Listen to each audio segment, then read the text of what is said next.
Mein Name ist Ivan Rasic von Georg Fischer Piping Systems in Deutschland. Wir sind heute bei einem langjährigen Kunden zu Besuch, dem Europapark in Rust, Deutschlands größten Freizeitpark.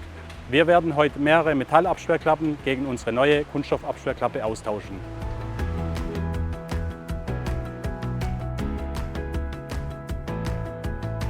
Ich bin Mirko Kern, 42 Jahre alt, bin seit 20 Jahren im Europapark beschäftigt und bin stellvertretender Betriebsleiter der Versorgungstechnik.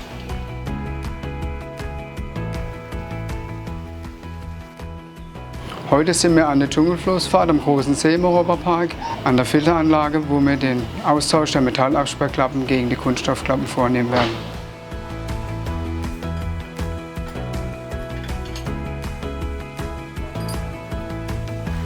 Das Einbaumaß ist 1:1, man nimmt die alte Klappe raus, die neue Klappe rein. Der Vorteil ist, wir haben keine Korrosion an der Kunststoffklappe, das leichte Gewicht und das leichte Handling.